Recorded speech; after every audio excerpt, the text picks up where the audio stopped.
Hola, saludos a toda la gente que esté mirando el programa. Muchas gracias por estar aquí con nosotros. Y bueno, no sé quién tenemos por aquí. Águila Infinito, bienvenidos. Saludos a, bueno, donde estés.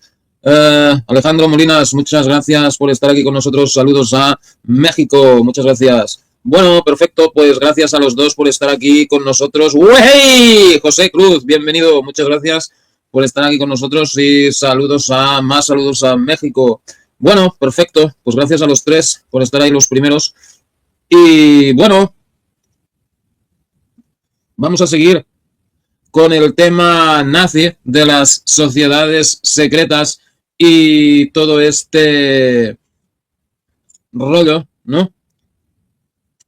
Y bueno, pues hoy vamos a hablar de la sociedad Brill, que bueno, ya hablamos un poco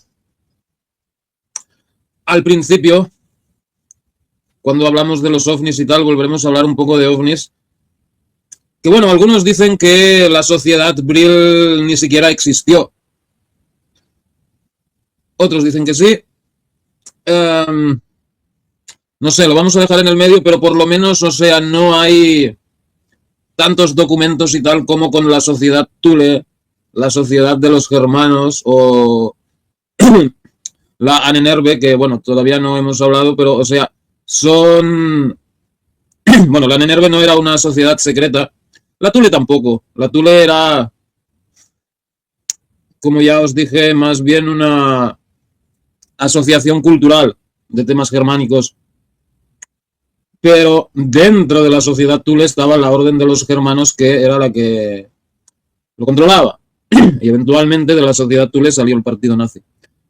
Ahora vamos a hablar de la sociedad Brill. Y saludos a la gente que va llegando. Enzo Francesco 88, buenas noches, bienvenido. Saludos a España, muchas gracias. Fabián Fac, bienvenido. Saludos. Y arrancó la charla. Acabamos de empezar. 5 minutos. Llevamos aquí. Bienvenido. Y bueno.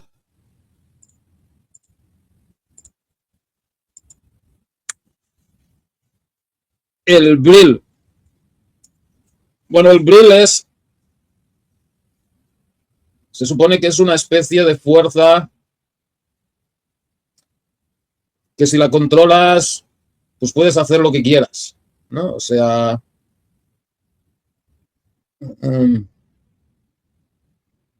¿Cómo te diré? Bueno,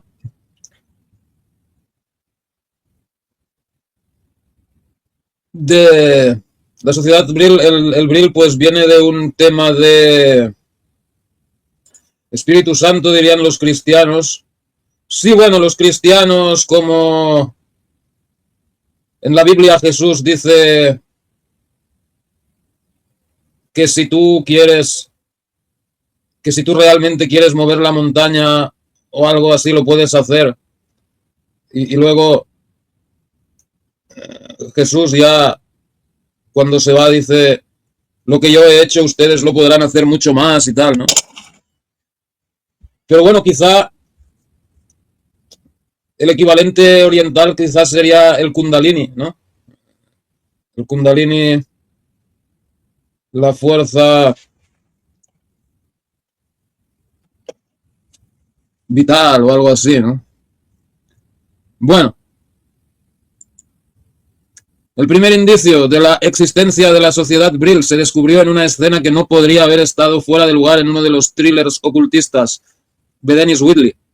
El 25 de abril de 1945 se informó un grupo de soldados rusos cansados de la batalla avanzaban con cautela a través de los restos destrozados de Berlín, limpiando los focos aislados de resistencia alemana que quedaban en el corazón del Tercer Reich. Los soldados se desplazaban con cuidado de un edificio destruido a otro, siempre alerta ante la amenaza de una emboscada. En una habitación de la planta baja de uno de los edificios destruidos, hicieron un descubrimiento sorprendente. En el suelo yacían formando un círculo los cuerpos de 6 hombres con un séptimo cadáver en el centro.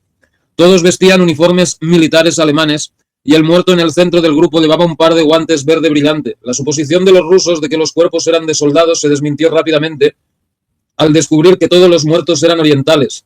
Uno de los rusos, originario de Mongolia, los identificó como tibetanos. También fue evidente para los soldados rusos que los hombres no habían muerto en batalla, sino que parecían haberse suicidado. Durante las semanas siguientes se descubrieron cientos de tibetanos más en Berlín.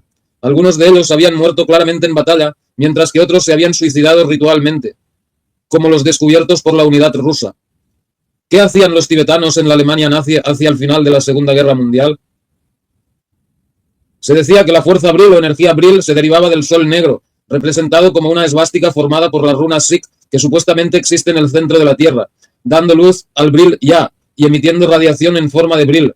El término Schwarze Sonne, Sol Negro, también conocido como Sonnenrad, rueda solar, es un símbolo de significado esotérico y oculto. Su diseño se basa en un mosaico de rueda solar incorporado al suelo del castillo de Wewelsburg durante la era nazi. Que bueno, por cierto, el castillo este todavía se puede visitar. Y bueno, curiosamente la esvástica del Sol Negro no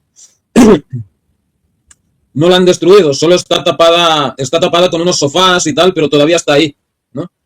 Y el castillo de Wewelsburg ahora es un hotel, o sea, tú puedes alojarte ahí, pedir una habitación y tal. Y en la sala de estar puedes ver todavía parte de la runa del Sol Negro, ahí entre los sofás que tienen, o sea, había un historiador de estos temas, dice que él fue ahí y que intentó mover los sofás para ver el Sol Negro y le llamaron la atención, ¿no? Entonces, pero, o sea, todavía está ahí, ¿no? Y bueno, se suponía que el castillo ese que iba a ser como una sede de la SS y todo este rollo, ¿no? El batallón tibetano. Sí, bueno, los tibetanos se dice que... O sea, no vinieron al final de la guerra, que ya llevaban ahí desde años antes, pero que... ¿Qué pasó con la cámara? Me quedé bloqueado. Bueno. ¿Cuántos maestros desprepuciados habrán pasado por allí? Sí, bueno, no tardarán en decir, oh, hay que sacar este signo nazi de aquí, bla, bla, bla, bla, bla. Fabián Fa, con respeto a todos los camaradas, nunca escuché a ningún nacionalsocialista que afirme de estas sociedades, pero por otra parte, el uso de runas por parte del partido llama la atención. ¿Nacionalsocialista te refieres a los de ahora o a los de antes? Porque, o sea, sí que es bien conocido que el partido nazi salió de la sociedad Thule. Aunque, bueno, no se sabe mucho del tema porque luego, pues, Hitler quiso... ¿Cómo te diré? A Hitler no le hacía mucha gracia de que se supiera que el partido nazi había salido, pues, de un grupo de frikis conspiranoicos, por llamarlo de alguna manera, que se dedicaban a hablar de runas, de la raza germánica, de todo este rollo, ¿no? Por eso cuando Sebotendorf escribió el libro ese antes de que Hitler viniera, donde, bueno, todo lo que dice ahí, pues, es la verdad, el libro fue retirado de circulación, ¿no? Pero bueno, lo de las sociedades secretas, a ver, la Thule está bien confirmado que existió, ¿no? Igual que lo de la Orden de los Germanos y tal, y si te vas más antes, pues, la sociedad Guido von List y todo eso, que bueno, no eran nazis, pero eran ¿cómo te diré? Proto-nazis o algo así, ¿no? Um, Luego la Ahnenerbe, pues tampoco, no era una sociedad secreta, era pues un departamento del gobierno donde dedicado a estudiar la cultura germánica y alemana y todo este rollo. Y bueno, sociedades secretas propiamente dichas, pues sería la Orden de los Germanos. Y bueno, la Sociedad Brill, que bueno, algunos dicen que no existió, pero bueno, quizás porque como era una sociedad secreta, pues fueron muy buenos en, en esconder su existencia, ¿no? ¿Quién sabe si también hubo sociedades secretas en la URSS con eso que eran ateos? En la URSS, bueno, se sospecha que Stalin era masón. Lenin no lo era, y es más, él prohibió la masonería en la Unión Soviética y tal. La masonería estuvo prohibida durante toda la época de la Unión Soviética, también lo estuvo en la Alemania nazi. Pero sociedades secretas como tales, no sé nada de eso. Lo que sí que había era, pues, programas del gobierno soviético que se dedicaban a investigar, pues, cosas de espíritus y tal, que desde el punto de vista del materialismo marxista, ¿no? Porque se supone que los marxistas son materialistas y no creen en el más allá ni en lo sobrenatural y tal, o sea, cosas que se supone que un marxista no debería creer, o que bueno, eso es muy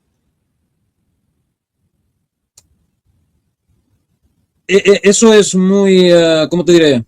Porque luego también está, pues hay socialistas que son cristianos y tal, ¿no? Pero nada, sociedades secretas no. Lo que sí que había era programas dentro del gobierno soviético que estudiaban lo sobrenatural, los espíritus, la telequinesis, los extraterrestres. O sea, igual como lo había en Estados Unidos. La CIA también estudiaron pues la telepatía, la mediumnidad y cosas de estas. Pues ellos también. Pero sociedades secretas como tales, no. Aunque sí que puede haber algunos líderes soviéticos que hubieran pertenecido a alguna, a que hubieran sido masones o tal, ¿no? Que bueno, algunos, por ejemplo, Sebotendorf se sabe que era masón, pertenecía a órdenes sufíes, se había convertido al Islam místico y todo este rollo, ¿no? Ok, ¿qué se cuentan por aquí? No, pero la cámara no funciona. Me sale una imagen, una foto fija ahí, o sea. Que bueno, luego lo arreglaré. Pedro Varela incluso desprecia estas cosas. Hitler se reía de las cositas de Hitler. Himmler, perdón. Hitler es lo que os digo. O sea, no es que él no creyera en estas cosas. Era más por un tema de imagen que él no creyera. O sea, él pues no quería que se supiera que el partido nazi había salido pues de la sociedad Thule y todo esto, y que además de que, bueno, la mayoría de los alemanes seguían siendo cristianos, ¿no? Y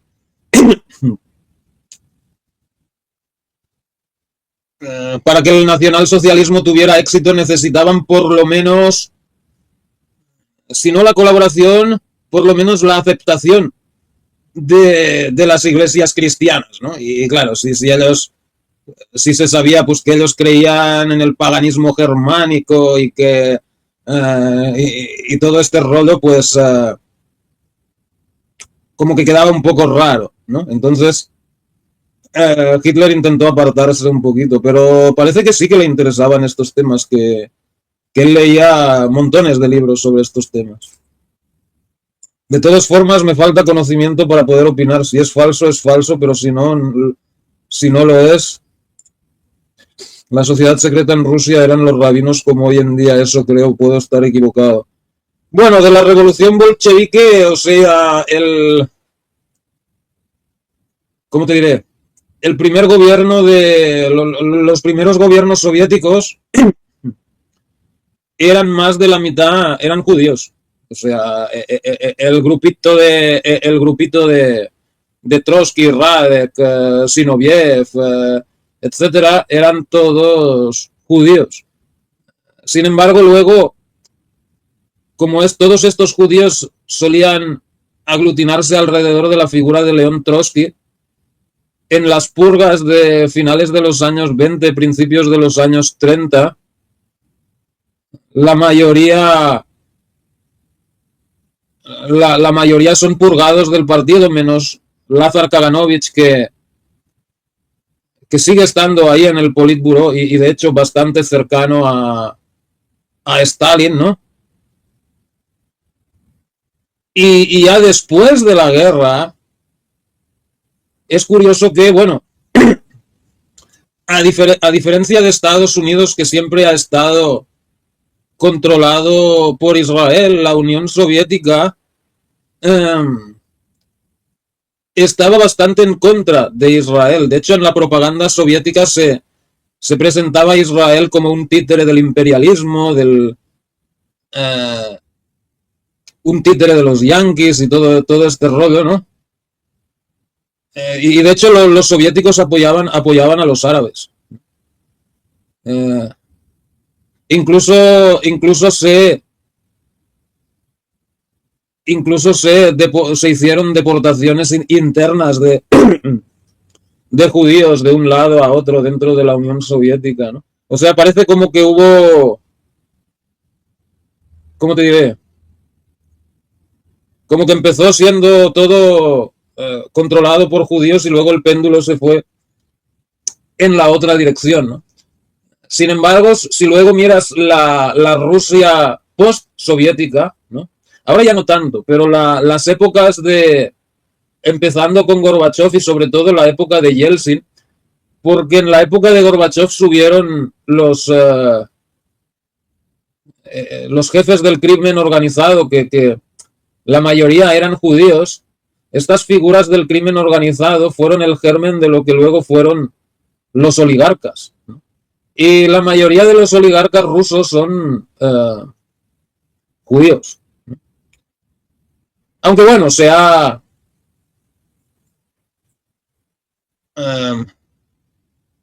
sabe también que varios líderes soviéticos que no oficialmente no eran judíos tenían como antepasados judíos y tal, ¿no? Se sabe que el abuelo de Gorbachev era judío, que Lenin también había tenido algún antepasado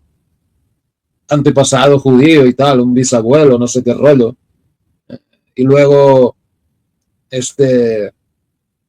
Andropov también tenía familiares judíos y todo este rollo, ¿no?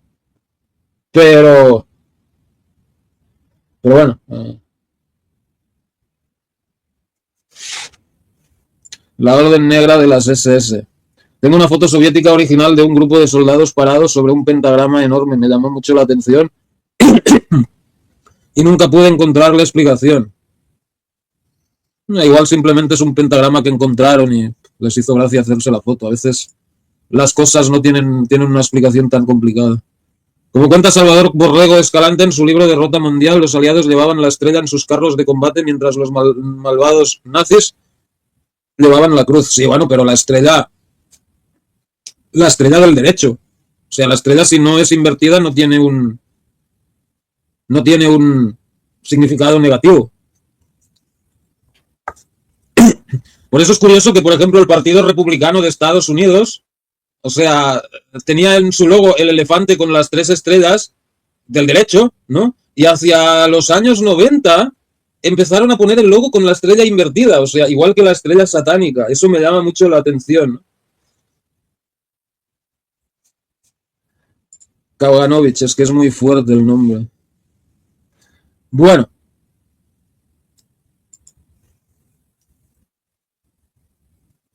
uh, se decía que la fuerza abril o energía abril se derivaba del sol negro como una esvástica formada por runas sí que supuestamente... Ah, bueno, eso ya lo leí. También se utiliza en corrientes ocultistas del neopaganismo germánico y en el esoterismo inspirado en la Irminenschaft o la Armanenschaft. Se decía que la fuerza o energía abril provenía del sol negro, una gran esfera de materia prima que supuestamente existe en el centro de la Tierra, iluminando el Bril ya y emitiendo radiación en forma de Bril. La sociedad Bril creía que los arios eran los verdaderos ancestros biológicos del sol negro. Esta fuerza era conocida por los antiguos con muchos nombres como chi, hojas, bril, luz astral, fuerzas ódigas y orgón. Bueno, lo del sol negro se dice que las mujeres de las tribus germánicas lo llevaban en la hebilla del cinturón. No sé si será verdad, pero... En una discusión sobre el grado 28 del antiguo y aceptado rito escocés de la francmasonería llamado Caballero del Sol o Príncipe Adepto, Albert Pike dijo: hay en la naturaleza una fuerza potentísima por medio de la cual un solo hombre que pudiera poseerla y supiera cómo dirigirla podría revolucionar y cambiar la faz del mundo. Esta es la fuerza que el círculo oculto interno de Zule estaba tratando desesperadamente de desatar sobre el mundo, para la cual la sociedad Brill aparentemente había preparado a Adolf Hitler. Frill es una sustancia descrita por primera vez en la novela de Edward Bulwer Lytton de 1871, The Coming Race, que luego se reimprimió como Brill, The Power of the Coming Race, o sea, la raza futura o la raza venidera. Y luego lo imprimieron El poder de la raza venidera. La novela es un ejemplo temprano de ciencia ficción. Sin embargo, muchos de sus primeros lectores creyeron que sus relatos sobre una raza superior o subterránea y la forma de energía llamada Brill era preciso, hasta el punto de que algunos teósofos aceptaron el libro como cierto. La raza Brill se publicó originalmente de forma anónima a finales de 1871, pero se sabía que Bulwer Lytton era el autor. Erewhon de Samuel Butler, Nowhere al revés, que Nowhere significa en ninguna parte, también se publicó anónimamente en marzo de 1872. Butler sospechó que su éxito inicial se debió a que muchos lo tomaron como una secuela de The Coming Race de Bulwer Lytton. Los usos de Brill en la novela entre los Brillar varían desde un agente de destrucción hasta una sustancia curativa.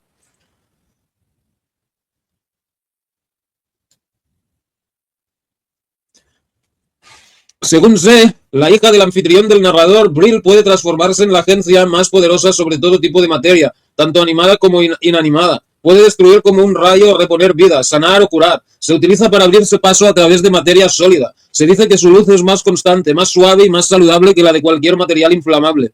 El Brill también se puede utilizar como fuente de energía para activar mecanismos. El Brill se puede controlar mediante el uso del bastón Brill o mediante concentración mental. Un bastón Brill es un objeto con forma de varita o bastón que se utiliza como canal para Brill, o sea, una especie de varita mágica. También se dice que si un ejército se enfrentara a otro ejército y ambos tuvieran el mando de la fuerza Brill, ambos bandos serían aniquilados.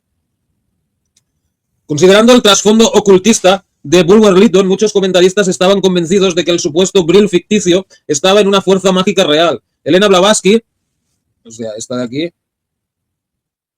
Elena Blavatsky, la fundadora de la teosofía, apoyó esta visión en su libro Isis sin velo, 1877, y nuevamente en Die Geheimlehre, la doctrina secreta, de 1888. En Blavatsky, el poder Brill y su obtención por una élite sobrehumana se convierten en una doctrina mística de raza. Las ideas raciales de Madame Blavatsky, concernientes a las razas raíces y el surgimiento de un tipo de ser humano espiritualmente desarrollado, el hombre ario, en la era de Acuario, fueron aceptadas con entusiasmo por los nacionalistas alemanes del siglo XIX, que mezclaron el ocultismo teosófico con el antisemitismo y la doctrina de la supremacía racial de los pueblos arios o indoeuropeos. Bueno, Petrovna Blavatsky también decía que los judíos eran los seres espiritualmente menos desarrollados, ¿no?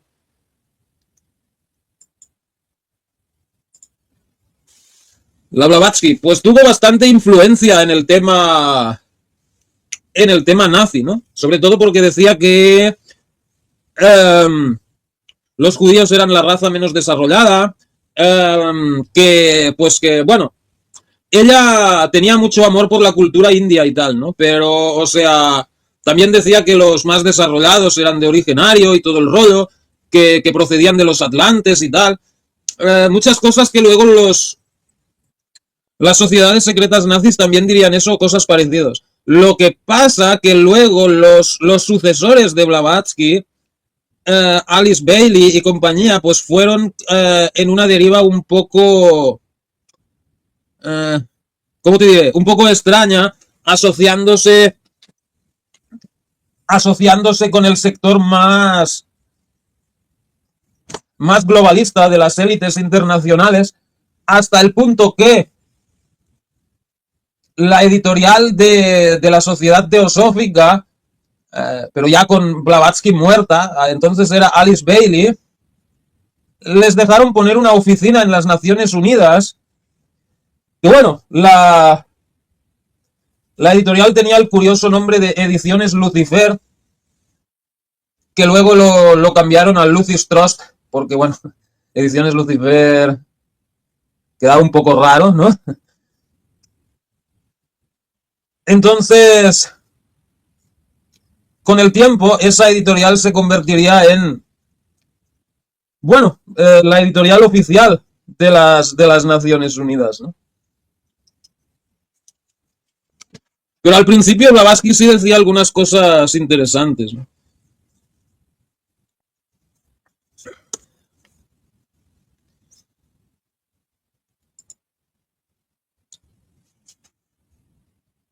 En el artículo de Willy Ley, Pseudociencia en Naziland, en la revista de ciencia ficción Astounding Science Fiction, intentó explicar a sus lectores cómo el nacionalsocialismo pudo caer en un terreno tan fértil en Alemania. Lo explicó por la gran popularidad que tenían en Alemania en aquella época las convicciones irracionales. Entre otros grupos pseudocientíficos menciona uno muy peculiar.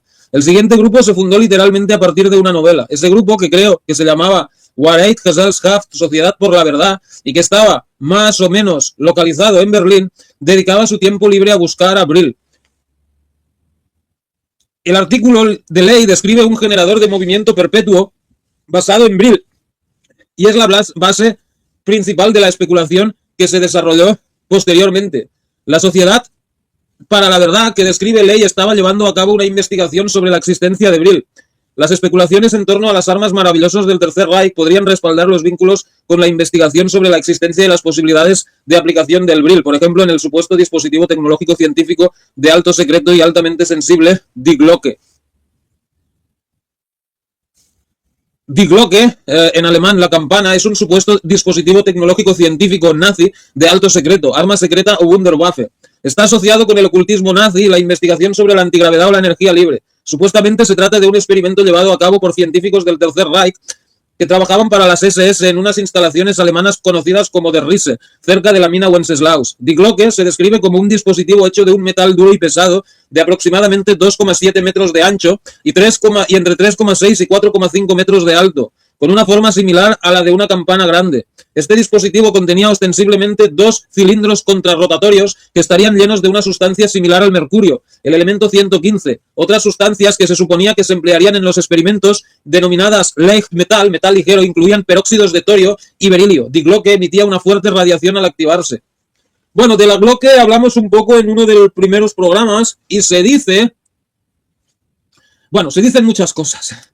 Desde que era un reactor nuclear hasta que era una máquina del tiempo. Pero nadie sabe muy bien exactamente qué hacía, ¿no? Pero bueno, se sabe que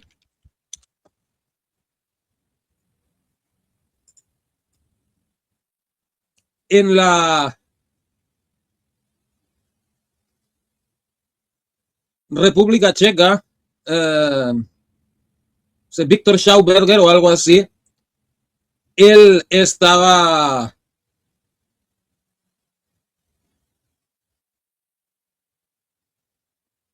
él estaba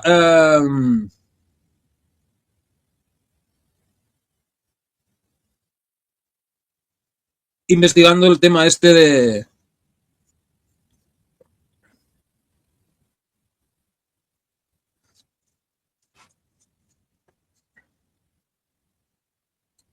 Y bueno, es curioso que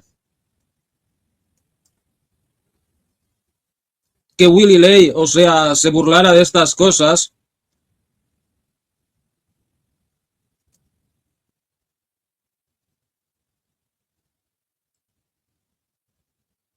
porque él mismo estaba metido en rollos así de misterios y tal.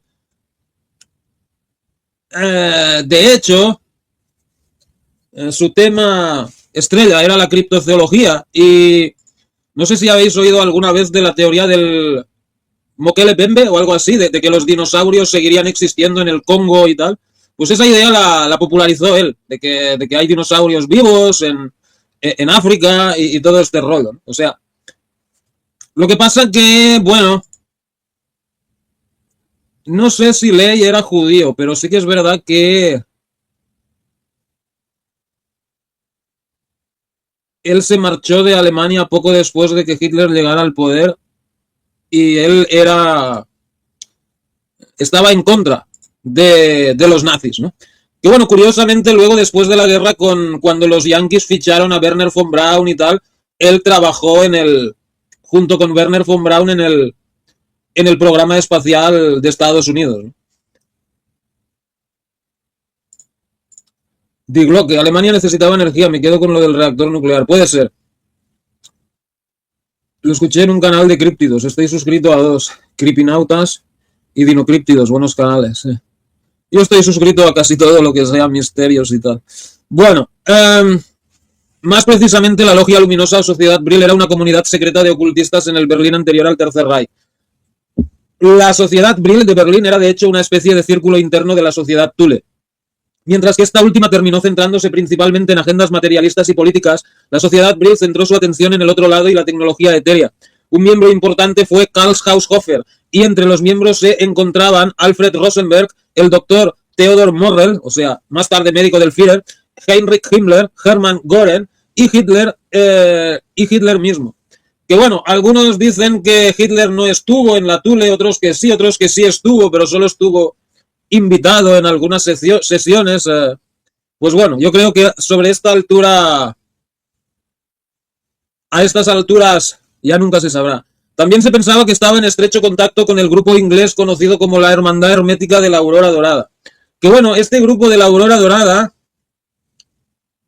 es curioso porque, bueno, era una sociedad de tipo masónico o paramasónico, no sé, pero estaba relacionado con la masonería. Y su fundador o su líder era el famoso Aleister Crowley, el, el famoso satanista inglés. Que Aleister Crowley se dice que en la Primera Guerra Mundial él espió para Alemania y todo este rollo, y que cuando salieron los nazis y todo el rollo, él miraba al nazismo con simpatía. Sin embargo, ya durante la Segunda Guerra Mundial, él ofreció sus servicios al gobierno británico, ¿no? Aunque bueno, para entonces él ya estaba en la miseria y pues se arrimaba a donde fuera. Hay que pensar que Aleister Crowley terminó sus días como drogadicto en un albergue de vagabundos, ¿no? Murió bueno, por las consecuencias de su adicción a la heroína, ¿no?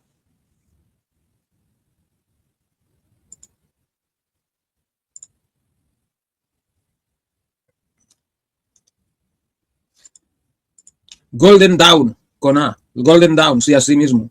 Alistair, el brujo de Churchill. Nunca se ha demostrado que fuera el brujo de Churchill. Se dice que el gobierno británico ¿cómo te diré? Le dijeron, sí, sí, ya te llamaremos, no, no nos llames tú, algo así, ¿no? Primero porque para entonces él ya estaba bastante jodido y por otro motivo porque, bueno, como había trabajado para los alemanes, pues no podían confiar en él.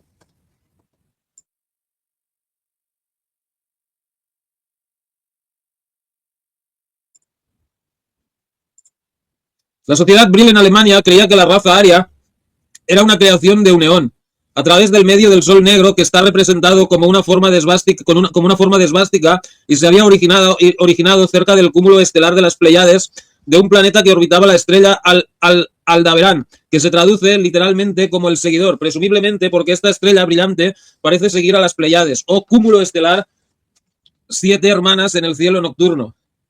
Que bueno, es curioso que digan esto, porque ¿qué ha pasado? ¿Dónde se ha ido todo el mundo? Enzo Francesco, ¿tú estás ahí? ¿Cómo es que solo hay una persona mirando ahora de golpe? ¿Tú estás? Pues estamos tú y yo solos, porque dice una persona mirando. ¿Y los demás? ¿Y Águila Infinito, Alejandro Molinas, José Cruz, Fabián Fac? ¿Hay alguien más ahí que escriba? ¿Se han ido todos? ¿En serio?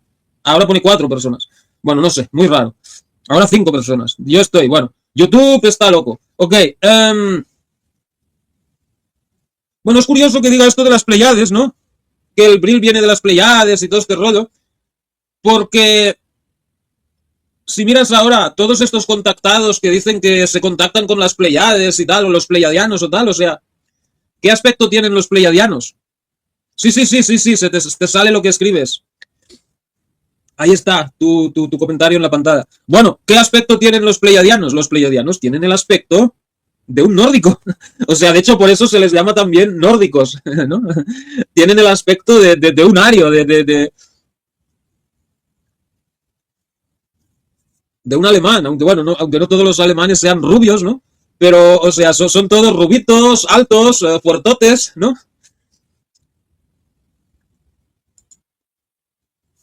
El resultado de esta creencia fue que los arios eran originalmente extraterrestres de origen divino, nacidos en el cielo. Oye, pues si los pleiadianos existen y realmente son esa raza de nórdicos y tal, oye, pues no sería imposible que la raza aria viniera de las Pléyades y todo ese rollo. Y esta información vino de una joven llamada María Orsic, o sea, esta de aquí, en cooperación con el ocultista barón Rudolf von Sebotendorf, o sea, que ya hemos hablado de él en otros programas, ¿no? El discípulo de Gurdjieff Karl Haushofer, el ingeniero y piloto As Lothar Weiss, el prelado Gernot de la secreta Societas Templi Marchioni, los herederos de los caballeros templarios, que de esta ya también hablamos, ¿no? María Orsic nació en Viena, su padre era croata y su madre alemana, de Viena. María Orsic fue la directora de la Alldeutsche Gesellschaft für Metaphysik, Sociedad Alemana de Metafísica, fundada a principios del siglo XX como círculo femenino de mediums que participaban en el contacto telepático extraterrestre. Posteriormente la sociedad pasó a llamarse Gesellschaft der Frauen des Brill. En 1917 se dice que María Orsic contactó con entidades extraterrestres de Aldebarán con su círculo femenino de Brill. A finales de septiembre de 1917, Sebotendorf se reunió con miembros de los señores de la Piedra Negra en el Untersberg para recibir el poder de la Piedra Negra, de la cual tomó nombre la sociedad secreta. En diciembre de 1919, un pequeño círculo de personas de la Thule Gesellschaft, la sociedad Brill y los Die von Schwarzstein, que curiosamente Schwarzstein tiene las iniciales SS, o sea, las mismas iniciales que la SS famosa, aunque bueno, se supone que SS significaba Schutzstaffel, o sea, escuadras de protección, pero bueno, ahí lo pone, ¿no? Los señores de la Piedra Negra se dice que este es el verdadero significado del uso de la runa de doble firma SS. Se reunieron en una cabaña forestal alquilada especialmente cerca de Berchtesgaden, cerca de la casa de Dietrich Eckart, y aquí está el vínculo directo con Hitler, y cerca del Untersberg. El Untersberg, que ya explicamos el programa anterior, que es la montaña esa que tiene pasadizos secretos y todo el rollo, ¿no?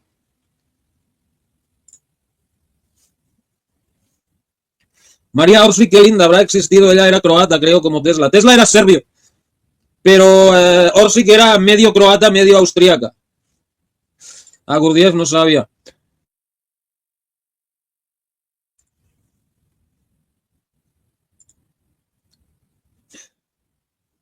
Se decía que el santo Graal significa piedra sagrada en persa árabe. Era un cristal o piedra de color negro violáceo, mitad cuarzo, mitad amatista, a través del cual los poderes superiores se comunicaban con la humanidad. Se ha especulado que dicha piedra era la fuente de poder esencial contenida en el Arca de la Alianza, conectando así el Grial con el Arca. ¡Wow! ¿Serán los judíos tan poderosos porque tienen todavía el Arca de la Alianza con la piedra esta dentro?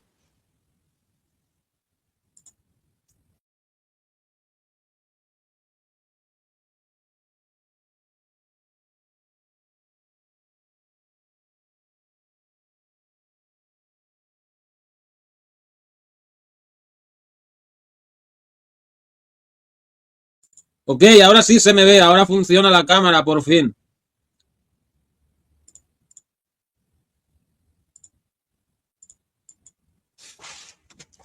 Les acompañaba la medium María Orsic y otra medium conocida únicamente como Sigrun. María había recibido mediúmnicamente una transmisión en escritura templaria secreta, una lengua para ella desconocida, con los datos técnicos para la construcción de una máquina voladora. Según los documentos del Brill, estos mensajes telepáticos también provenían del sistema solar de Aldebarán, que se encuentra a 64 años luz de distancia en la constelación de Tauro. La sociedad Brill no solo enseñaba ejercicios de concentración diseñados para despertar a las fuerzas del Brill, su objetivo principal era lograr el Raumflug, vuelo espacial para llegar a Aldebarán. Para lograrlo, la sociedad Brill se unió a la Thule Gesellschaft y al DHSS, Die Herren des Schwarzenstein, para financiar un ambicioso programa que involucra una máquina de vuelo interdimensional basada en revelaciones psíquicas de los extraterrestres de Aldebarán.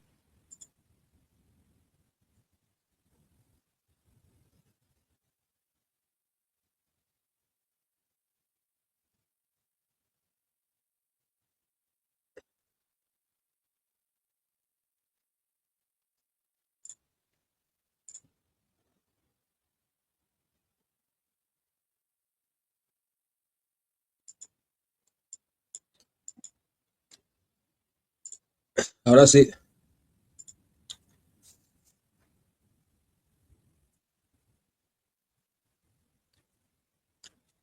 El Brill no solo era una nueva forma de energía, sino también la fuerza que el círculo oculto interno de la sociedad Thule intentaba desesperadamente liberar sobre el mundo.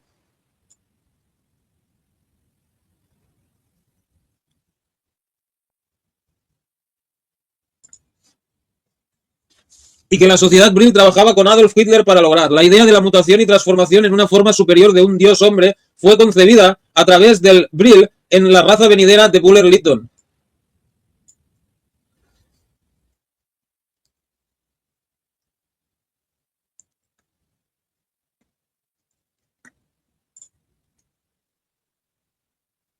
El propio Lytton fue un iniciado de los Rosacruces y un experto en las filosofías arcano-esotéricas y, por supuesto, en los mayores avances científicos de su época. A través de sus obras románticas de ficción expresó la convicción de que existen seres dotados de poderes sobrehumanos. Estos seres nos suplantarán y provocarán una formidable mutación en los elegidos de la raza humana.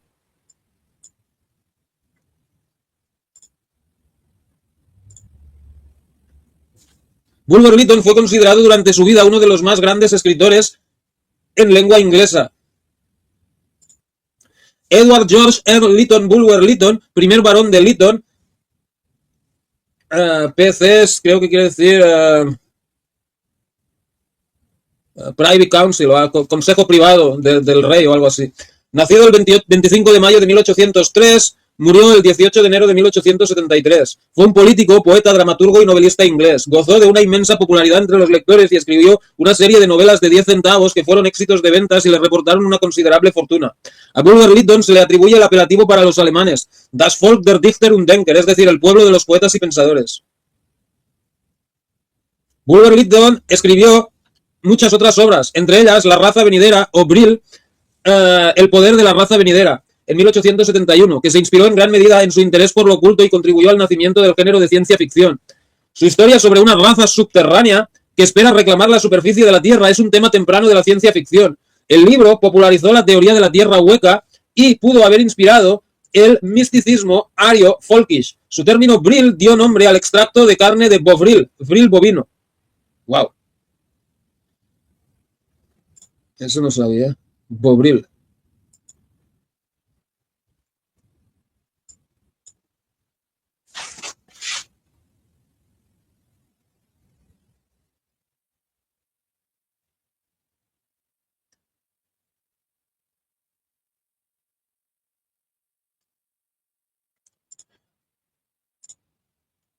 Desafortunadamente, la reputación de Lytton de vanidad, ostentación y excentricidad le granjeó una gran hostilidad por parte de la prensa, lo que dañó desproporcionadamente su reputación literaria posterior. Como resultado, hoy en día sus libros son extremadamente difíciles de encontrar y su obra rara vez se enseña o nunca en las universidades del mundo angloparlante. Bueno, en Internet se pueden encontrar sus libros. A lo largo de su carrera, Bulwer Lytton escribió sobre diversos temas como el romance, la política, la historia, la sátira social, el melodrama y el ocultismo. Por eso, tal vez no sea sorprendente que haya recurrido al tema de la ciencia ficción utópica con The Coming Race, publicada en 1871.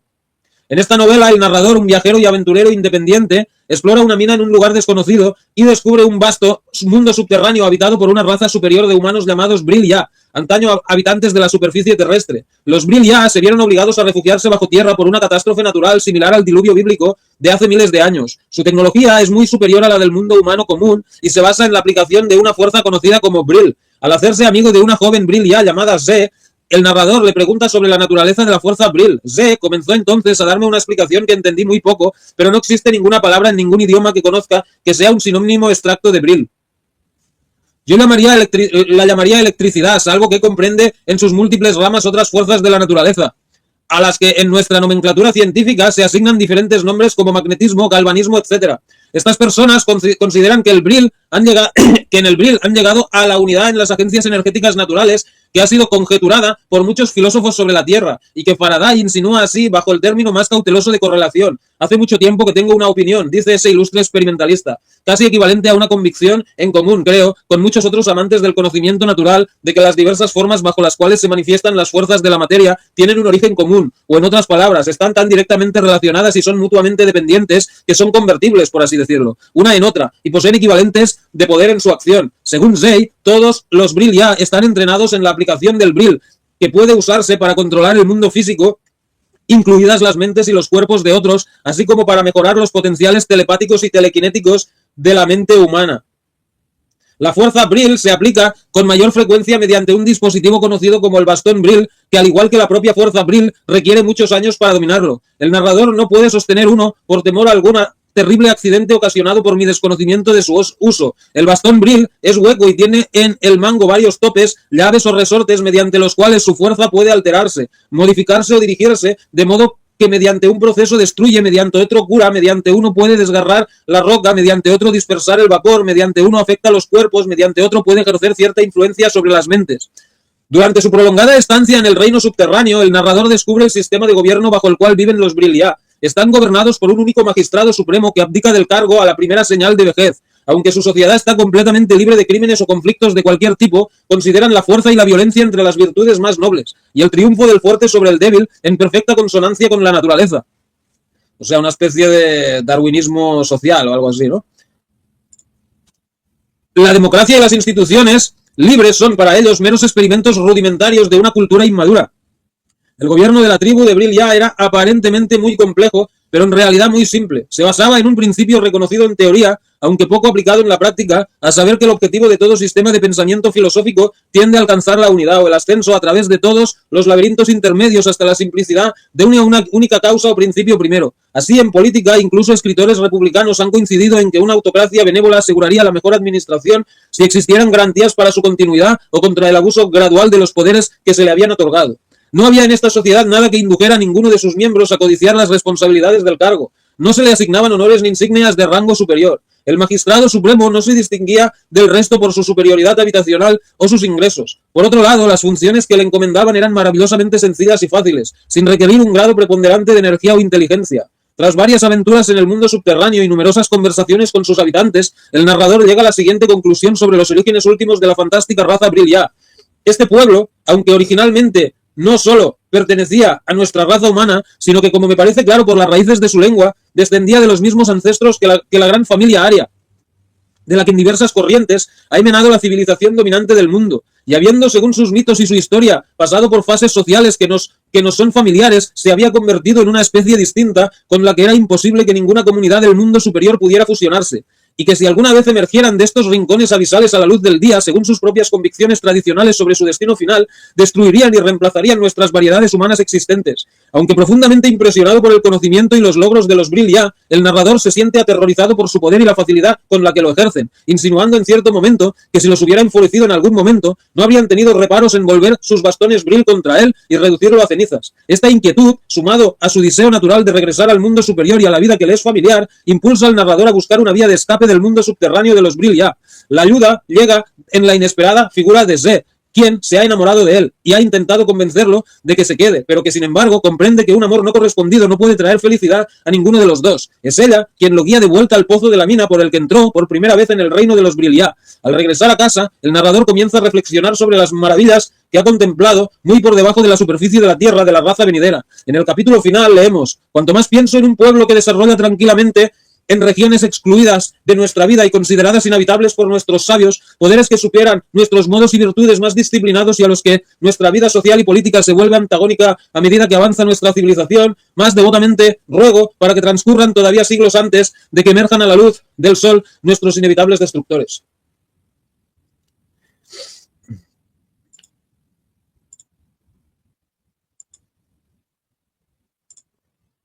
Tanto bastoncito mágico. Sí, bueno, también está.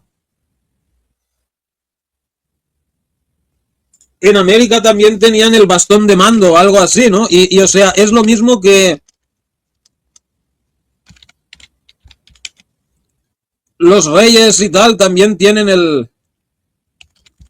el bastón este, tendrá algo que ver quizá.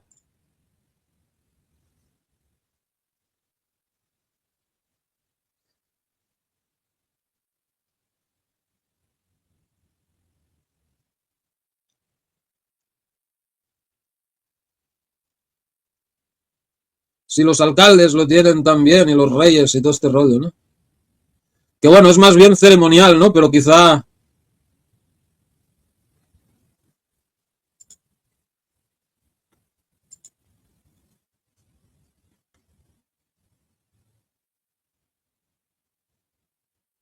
tendrá algún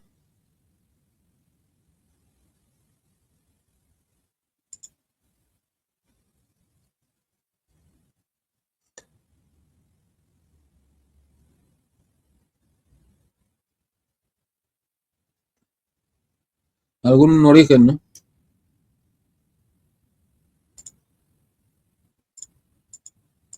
Ah, eso es verdad, no sé si entre los incas tenían una especie de bastón, tiene un nombre curioso.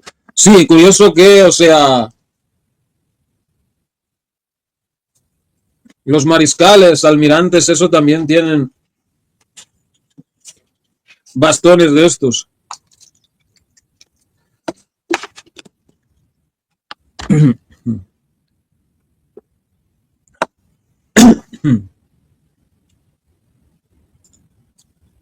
Muchos ocultistas suponen que la raza venidera es un hecho disfrazado de ficción, que Bulwer Lytton basó su atractiva novela en un auténtico conjunto de conocimientos esotéricos. Estaba muy interesado en los Rosacruces, la poderosa sociedad oculta que surgió en el siglo XVI, que afirmaba poseer una sabiduría antigua descubierta en una cámara subterránea secreta sobre los secretos últimos del universo. Hay evidencia de que Bulwer Lytton creía que en la posibilidad de un mundo subterráneo, pues escribió a su amigo Hardcraft Jennings en 1854. Así que Rosencreutz, el fundador de los Rosacruces, encontró su sabiduría en una cámara secreta. Así lo haremos todos. Hay mucho que aprender de los sustratos de nuestro planeta. Algunos escritores, incluido Alec McClellan, autor del fascinante libro El mundo perdido de Agarty en 1996, han sugerido que la raza venidera reveló demasiado del mundo subterráneo y como resultado fue suprimida en los años posteriores a la muerte de Bulwer Lytton en 1873.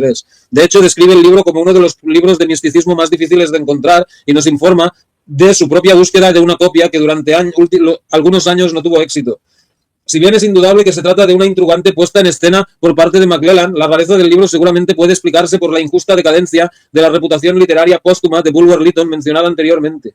¿Cuál es la conexión entre la extraña novela de Bulwer Lytton y el Tercer Reich? Si realmente hubo una gran colonia de monjes tibetanos en Berlín en la década de 1940, ¿qué hacían allí?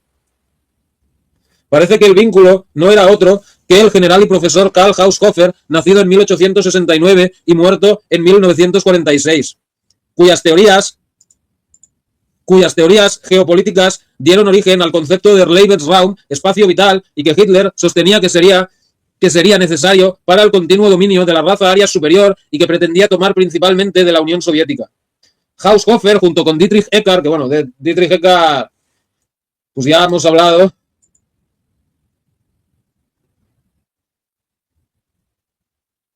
en otro programa y tal.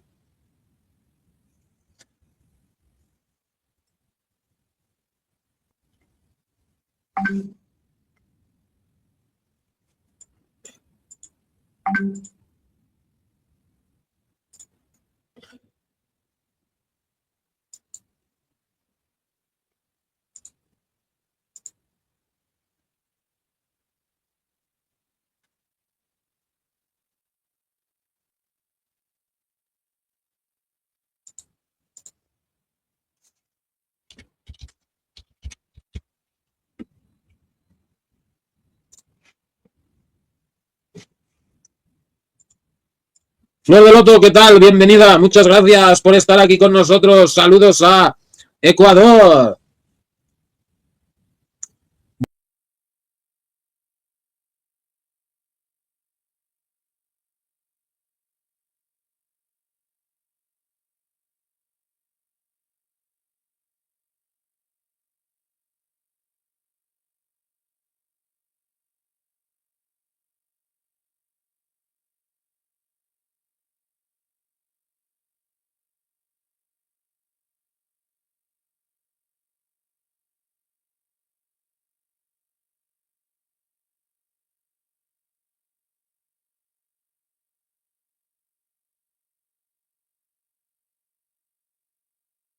Disculpen.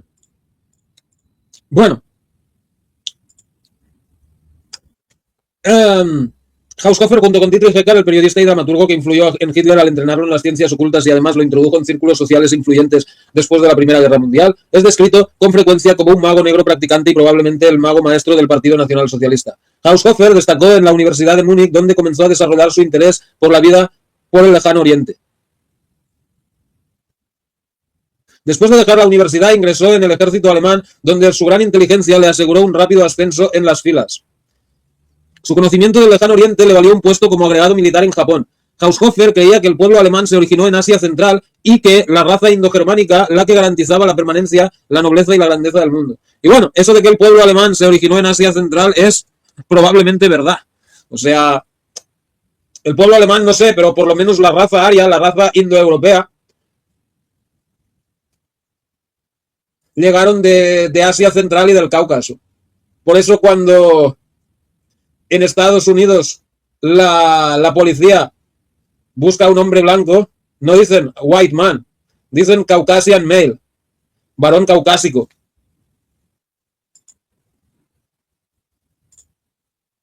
Comía arroz con ensalada de beterraba y huevo, ok. Asia Central, claro. Es que de ahí es donde vienen los indoeuropeos. ¿O de dónde pensabas que...? Bueno, claro, naturalmente, de ahí es, o sea, de que se sepa seguro. Luego, ¿dónde estuvieron antes de ahí? Pues no se sabe. Hay gente que dice que si la última Thule, que si Hiperbórea, que si la Atlántida, que si otros planetas, que si no sé qué, que bueno, que las Pleiades, como hemos visto antes, pero más del este. Bueno, sí, en China se han encontrado momias de raza blanca, ¿no? Pero,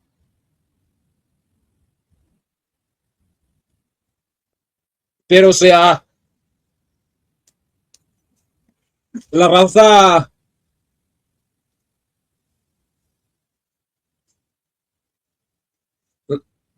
incluso desde el norte. Bueno, los chinos lo esconden porque, pues bueno, ¿cómo te diré? Bueno, cosas del nacionalismo chino, igual que el nacionalismo indio también niega la invasión aria y cosas así, ¿no? O sea, nosotros somos aquí, pues esto siempre ha sido de los chinos y bla, bla, bla.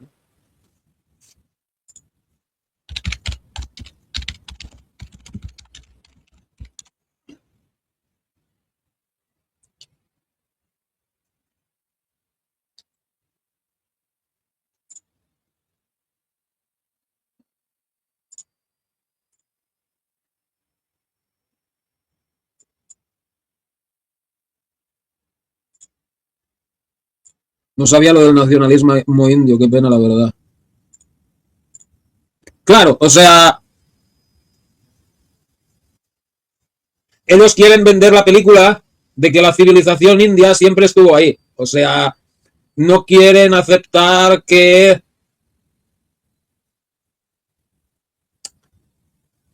O sea, no quieren aceptar que los pueblos dravídicos eran más primitivos y que entraron en contacto con los arios y los arios los dominaron y tal, ¿no? Um, que bueno, que aunque eso hubiera sido así, no hubiera querido, no quiere decir nada, porque bueno, luego vinieron los británicos y los volvieron a conquistar, además de la conquista musulmana, ¿no? Porque cuando llegaron los británicos, ni siquiera eran los hindúes los que movían el cotarro. Los que movían el cotarro en la India eran los mugales, que eran descendientes de los mongoles que se habían convertido al Islam, ¿no? Y escribieron el Mahabharata, dirán en un futuro. Sí. No, pero o sea, el tema indoeuropeo, pues este sería el rollo, más o menos. Lo que es verde oscuro es de donde vinieron los indoeuropeos, o sea, parte de Kazajstán, el sur de Rusia, el sur de Ucrania, ¿no? Y se extendieron pues a todo lo que es el verde claro, ¿no? O sea, casi toda Europa, el norte de la India, Irán, Armenia y partes de Siberia, ¿no?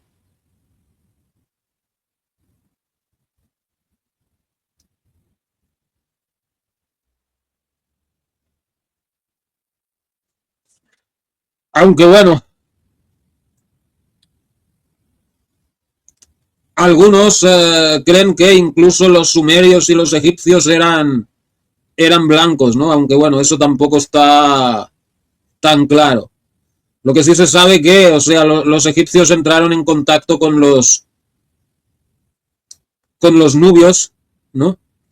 Y bueno, si ves algunas de las imágenes de faraones y tal, algunos tienen rasgos claramente negroides y otros tienen rasgos pues prácticamente occidentales, ¿no? Y te estoy hablando antes de los Ptolomeos, porque los Ptolomeos, pues bueno, ya sabemos que eran griegos, básicamente, ¿no? Luis Key, los pleiadianos no tienen tecnología secreta y si nosotros somos sus hijos, ¿dónde está esa tecnología? Pues no lo sé, Luis Key, o sea, es solo una teoría, o sea, quizás pues llegaron aquí un grupito pequeño, aunque bueno, también está la teoría de que antes de llegar aquí, de que llegaron de Marte o de que pasaron por Marte antes de llegar aquí, y bueno, algunos científicos han apuntado a la posibilidad de que Marte era como la Tierra y que hubo una guerra nuclear o no sé qué rollo, ¿no?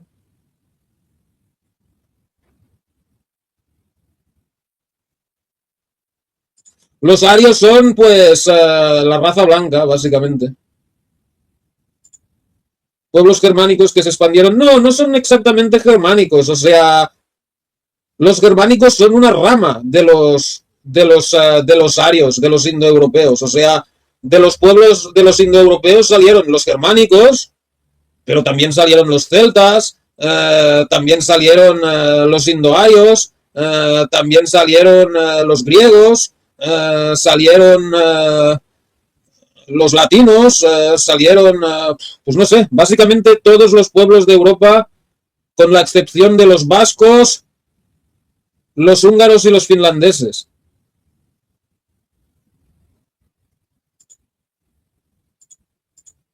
O sea, es un cuento chino todos esos contactados de internet que salen rollo New Age. Uh, no lo sé. O sea, hay mucho cuentista entre los contactados, pero no me atrevería a decir que son todo cuentistas, ¿me entiendes? Claro, solo una rama. Los húngaros son un pueblo de origen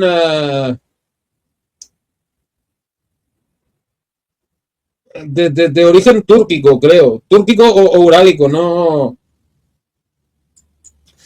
estoy muy.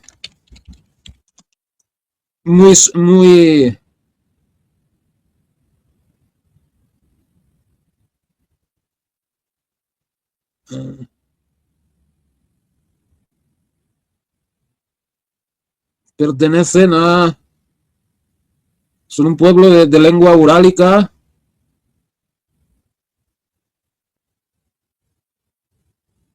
Que bueno, en esa zona de Hungaria se asentaron los hunos.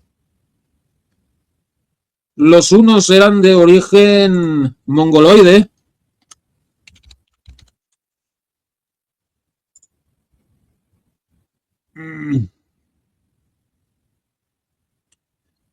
De origen mongoloide o túrquico, no estoy seguro.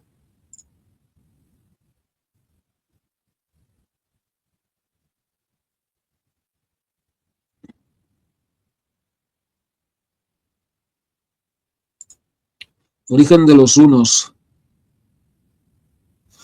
Es un sujeto controvertido científicamente, o sea, ni siquiera saben de dónde vinieron, pero o sea, lo que sí se sabe es que, o sea, son los chinos estuvieron en contacto con ellos, los iraníes estuvieron en contacto con ellos, o sea, eran un pueblo asiático, túrquico o mongoloide que venían del este de Asia, ¿no? En cambio, los magiares, que son los ancestros más cercanos de los húngaros, venían más del Asia central, ¿no? Pero,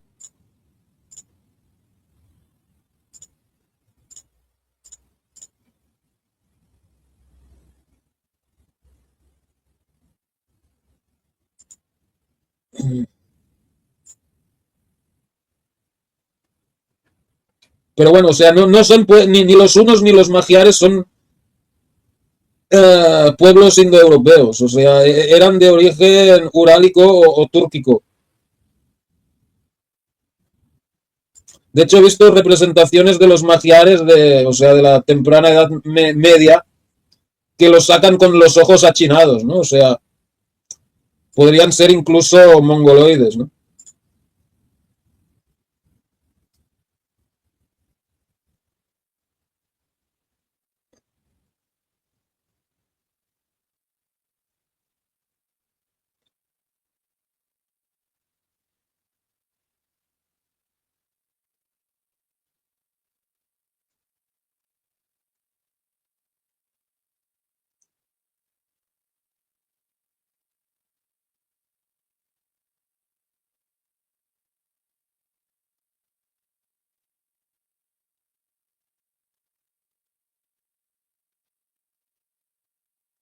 Los magiares se originaron en tres regiones distintas de la estepa euroasiática: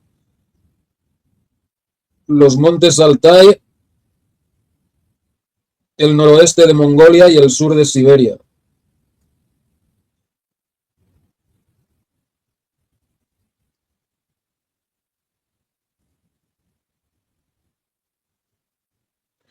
Bueno, parece que eran un pueblo de origen urálico, ¿no? Bueno, igual que los finlandeses. Los finlandeses también eran de origen urálico, ¿no? Para mí la New Age es una estafa. En parte sí. Bueno, la New Age es pues cosas reales mezcladas con chorradas, ¿no? Se los dice a esos contactados que circulan por internet. Eso de New Age suena a proyecto MK Ultra, o sea, control mental. Es posible.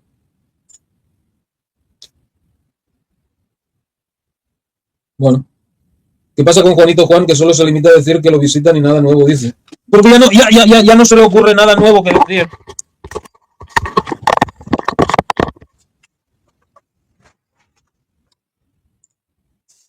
Juanito Juan dice que le tomó foto a un gris de 160 centímetros de alto y ahora lo visitan detrás de los árboles.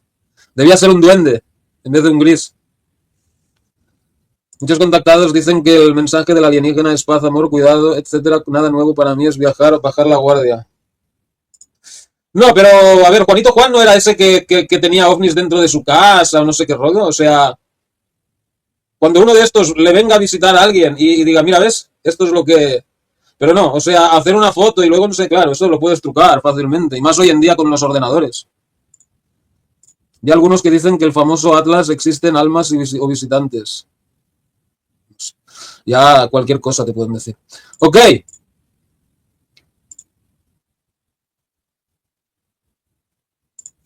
Bueno.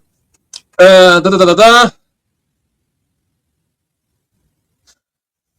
Durante su estancia en Japón, Haushofer fue iniciado en una de las sociedades budistas secretas más importantes y juró que, si fracasaba en su misión, se suicidaría de acuerdo con el ceremonial tradicional. Que bueno, creo que al final lo cumplió, ¿no? Cuando Alemania perdió la guerra, se suicidó. Haushofer también era un firme creyente en la leyenda de Thule, la patria aria perdida en el extremo norte, que una vez había sido el centro de una civilización avanzada, poseedora de poderes mágicos. Conectando esta leyenda con la sociedad Thule, podemos decir que seres intermedios entre el hombre y otros seres inteligentes del más allá pondrían a disposición de los iniciados de la sociedad Thule una reserva de fuerzas que podrían ser utilizadas para permitir a Alemania dominar de nuevo el mundo y ser la cuna de la venidera raza de superhombres que resultaría de las mutaciones de la especie humana. Un día sus legiones se propondrían aniquilar todo lo que se interpusiera en el camino del destino espiritual de la Tierra, y sus líderes serían hombres que lo supieran todo, que derivarían su fuerza de la misma fuente de energía y serían guiados por los grandes del mundo antiguo. Parecería que fue bajo la influencia de Eckhart y Haushofer que la sociedad Thule adquirió su verdadero carácter de sociedad de iniciados en comunión con lo invisible y se convirtió en el centro mágico del movimiento nacionalsocialista. Tras finalizar la Primera Guerra Mundial, Haushofer regresó a Múnich, donde obtuvo un doctorado en la universidad. Dividió su tiempo entre la enseñanza y la escritura y fundó la Geopolitical Review, en la que publicó sus ideas sobre el Lebensraum, que podían justificar la conquista territorial, evocando la colonización de tierras eslavas por los caballeros teutónicos en la Edad Media y emotivamente evocar nociones de unión en el Reich, de lo que llegó a describirse como Volksdeutsche, alemanes étnicos dispersos por toda Europa del Este. Durante su encarcelamiento en la fortaleza de Landsberg am Lech, tras el fracaso del Putsch de Múnich en 1924, Adolf Hitler leyó y se dejó influenciar por los libros de geopolítica de Haushofer y había sido presentado a Haushofer por el ayudante del profesor Rudolf Hess. ¿Hess era ayudante de Haushofer? ¡Wow! Sin duda, Hitler dedicó su tiempo en Landsberg con criterio, leyendo extensamente sobre diversos temas, aunque no tanto por motivos de formación como para confirmar y aclarar sus propias ideas preconcebidas. Más tarde declaró que Landsberg era su universidad financiada por el Estado. Pero solo estuvo ahí menos de un año, ¿no? Un año o dos, como mucho estuvo ahí. Bueno. Haushofer visitaba a Hitler todos los días en Landsberg, donde le explicaba sus teorías geopolíticas y describía sus viajes por la India en los primeros años del siglo. Mientras estuvo en la India, escuchó historias de una poderosa civilización que vivía bajo el Himalaya hace 30 o 40 siglos. En la región de Gobi había una civilización altamente desarrollada. Como resultado de una catástrofe, el Gobi se transformó en un desierto y los supervivientes emigraron, algunos hacia el extremo norte de Europa y otros hacia el Cáucaso. ¡Wow! Se supone que el dios escandinavo Thor fue uno de los héroes de esta migración. Haushofer proclamó la necesidad de un retorno a los orígenes de la raza humana, en otras palabras, que era necesario conquistar toda Europa del Este, el Turquestán, el Pamir, el Gobi y el Tíbet. Estos países constituían, en su opinión, el núcleo central y quien los controlaba el mundo entero. Después del cataclismo que destruyó la civilización de Gobi, los sobrevivientes emigraron a un vasto sistema de cavernas debajo del Himalaya, donde se dividieron en dos grupos, uno de los cuales siguió el camino de la espiritualidad, la iluminación y la meditación, mientras que el otro siguió el camino de la violencia y el poder materialista.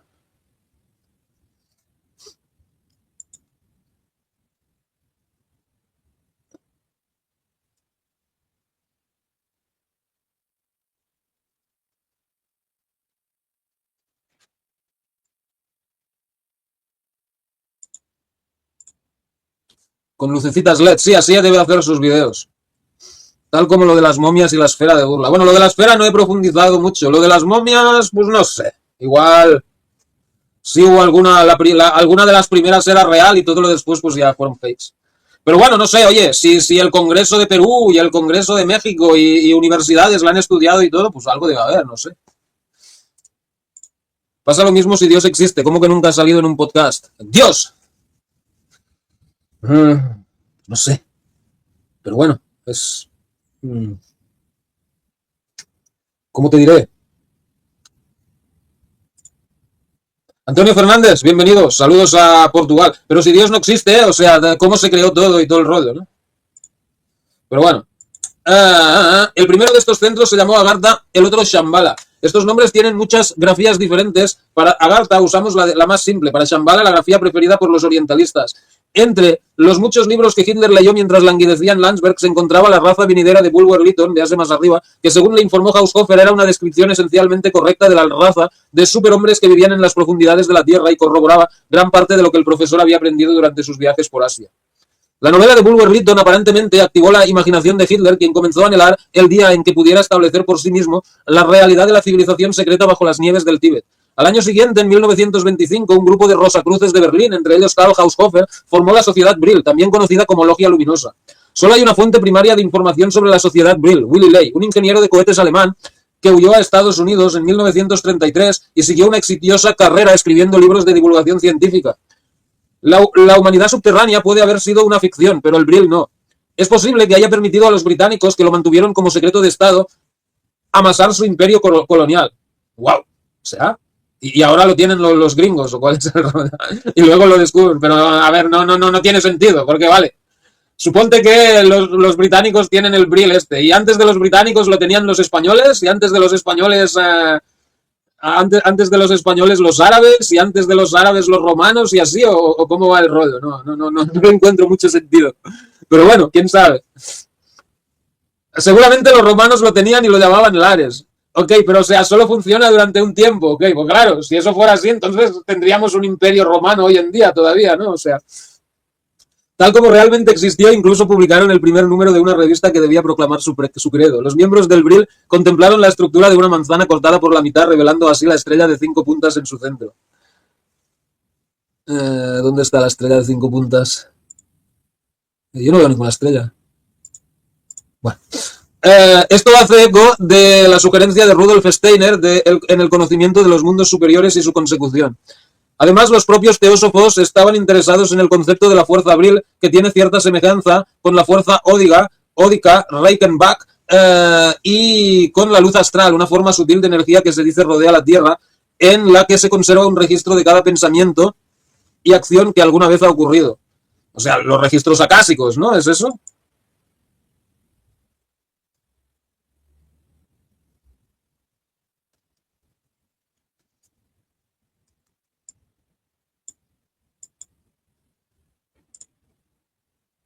No se llama Dios el que crea. Bueno, que estamos manipulados sin saber qué hacemos aquí ahora. Eso sí, ¿alguien más profundizado lo de Tartaria? Lo de Tartaria me parece una paja mental. O sea, de que Siberia antes se llamaba Tartaria, sí, está en los mapas y tal. Ahora, de que tuvieran platillos volantes, de que tuvieran wifi, de que hubo un diluvio de barro y tal, eso me parece una gran chorrada.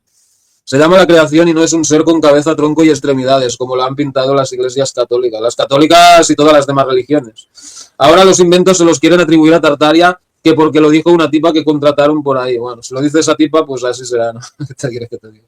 ¿Qué tipa lo ha dicho, por cierto? Bueno,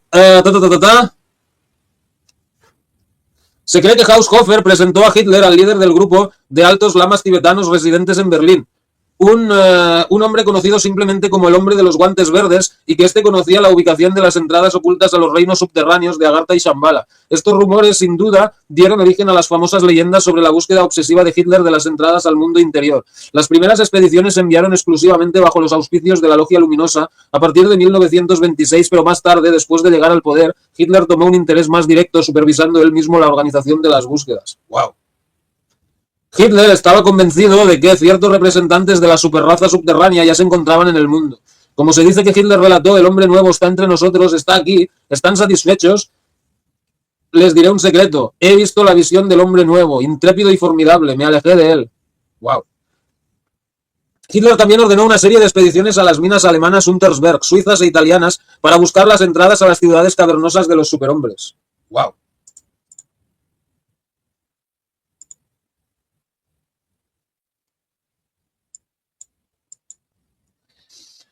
Se sabe que en Untersberg habitan ciertos tipos de espíritus elementales de la naturaleza, algunos de los cuales son buenos y benévolos, otros de naturaleza malvada y maliciosa y hostiles a la humanidad. Y hay innumerables cuentos que circulan entre la gente del vecindario que cuentan las actividades de los gnomos, hadas y gigantes que habitan en cuevas y en magníficos salones de mármol y grutas llenas de oro y piedras preciosas que se convertirán en hojas y piedras muertas cuando se las vea a la luz del día.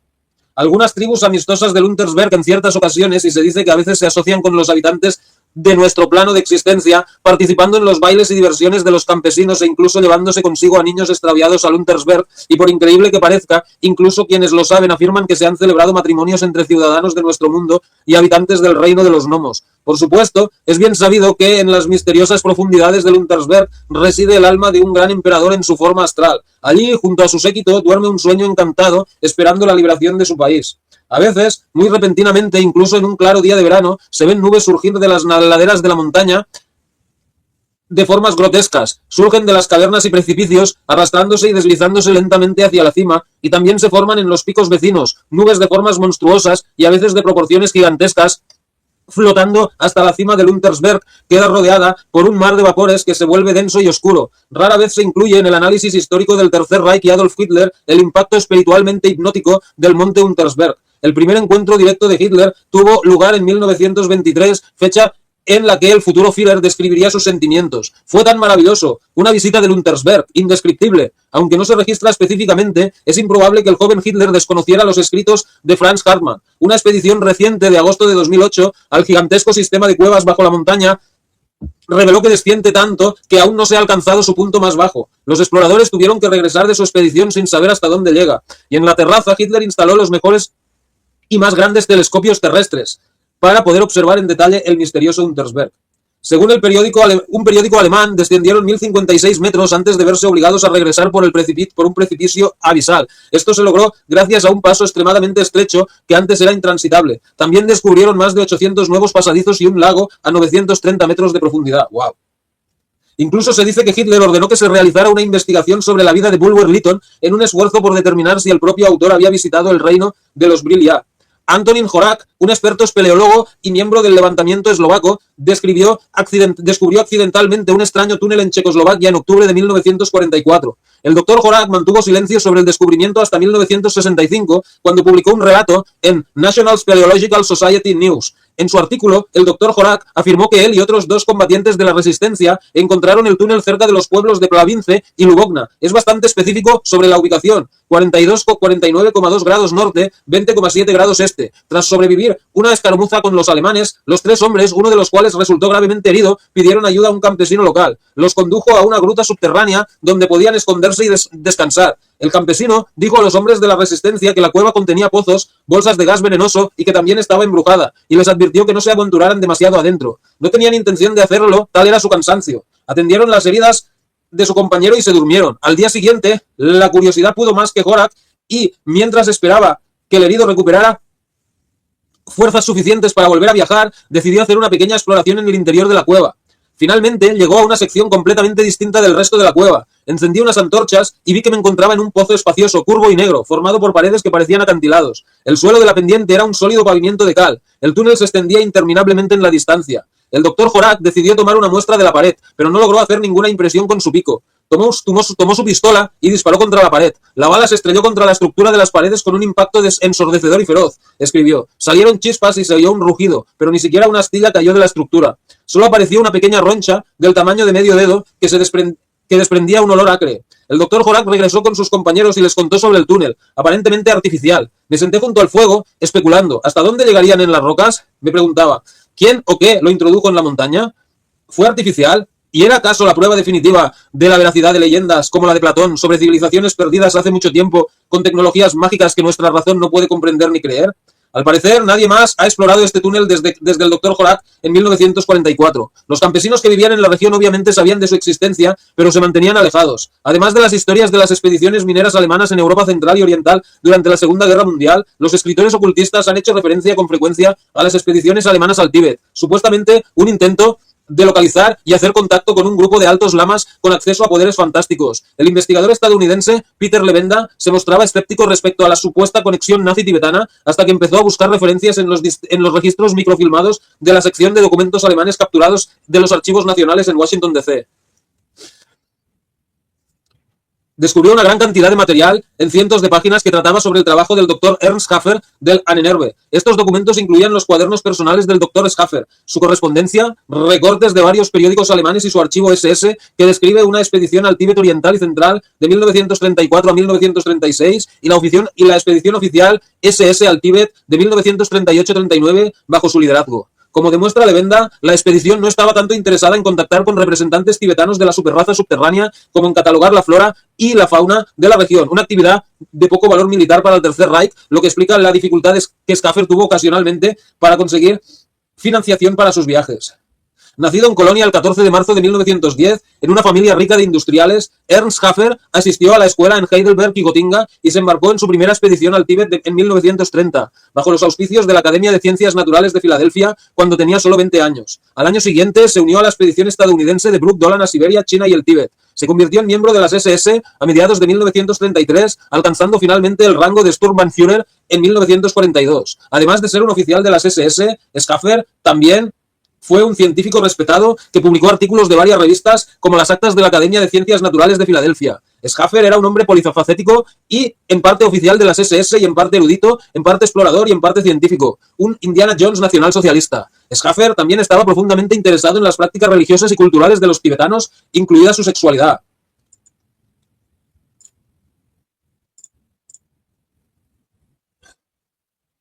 De hecho, los miembros de la expedición de 1938-1939 mostraron una fascinación algo lasciva por las prácticas íntimas. El cineasta Ernst Krause, por ejemplo, se esmeró en registrar su observación de una joven de 15 años de Lanchung masturbándose en la viga de un puente. ¡Wow! ¿Y eso lo hacía en público? Menudo los tibetanos, ¿no?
También se habla mucho de la Tierra infinita. Eso es cosa de los terraplanistas. Sí, el famoso Dom. Sí. Esas mujeres que salió de repente se sentaron en una mesa. Eh, esa que dices tú de Tartaria y tal. Bueno,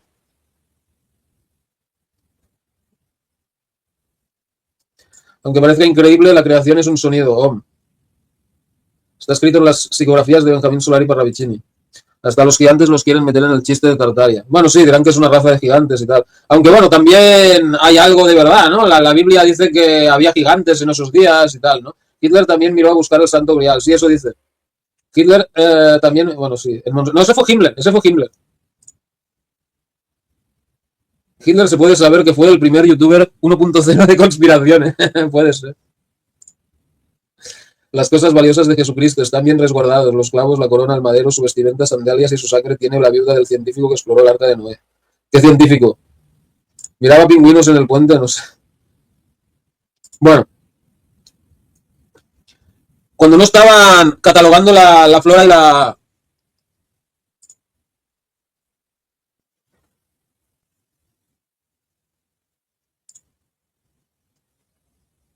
Cuando no estaban catalogando la flora y la fauna y espiando a las adolescentes, los miembros de la expedición lograron realizar otras investigaciones que incluyeron un estudio exhaustivo de los atributos físicos del pueblo tibetano.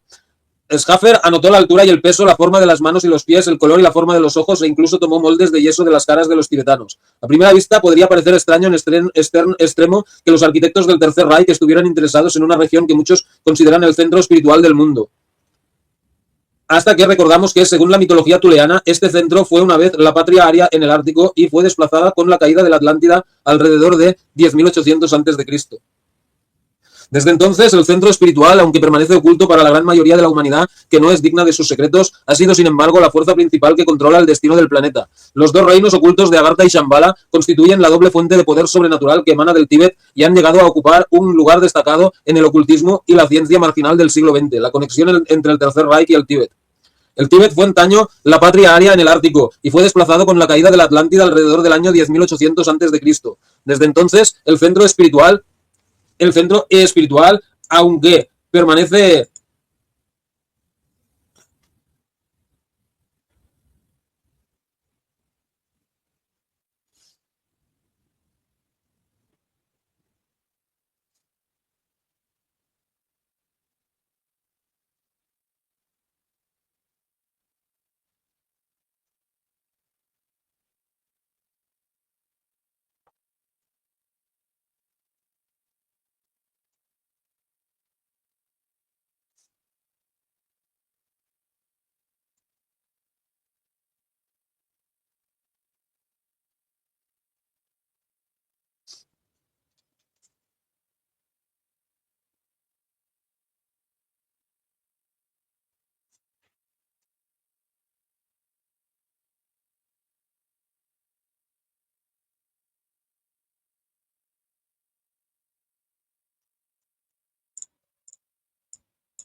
ok.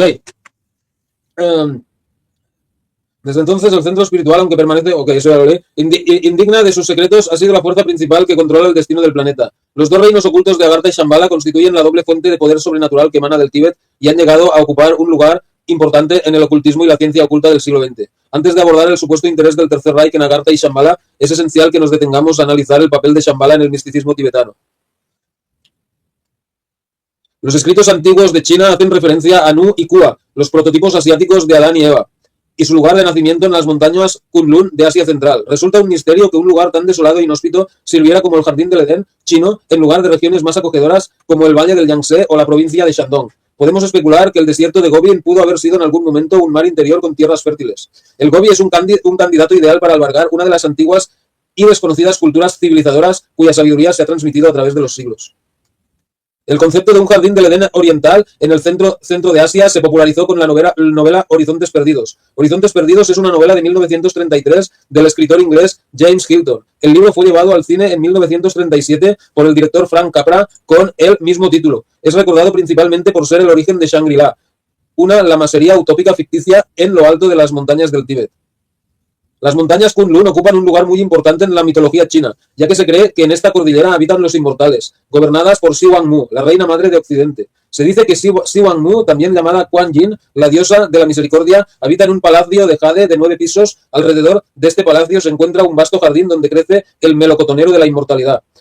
Solo los seres humanos más sabios y virtuosos pueden visitar el jardín y comer su fruto, que aparece solo una vez cada 6.000 años. Los inmortales que ayudan a Si Wang-mu en sus intentos por guiar a la humanidad hacia la sabiduría y la compasión poseen cuerpos perfectos e intemporales, y se dice que pueden viajar a cualquier parte del universo y vivir en planetas de otros sistemas estelares, ya sea que los antiguos chinos creyeran que los inmortales podían viajar por el espacio en sus cuerpos físicos o proyectando sus mentes. Este sigue siendo un concepto notable, ya que se basa en la aceptación de la pluralidad de mundos habitados en el cosmos. Los textos chinos antiguos están repletos de leyendas sobre los intentos de muchas personas de cruzar el desierto de Gobi hasta las montañas Kunlun. El más famoso de estos buscadores es sin duda el gran filósofo Lao Tzu, cerca del siglo VI a.C., autor del libro de enseñanzas taoístas Tao Te Ching, de quien se dice que realizó el viaje a través del Gobi hacia el final de su vida.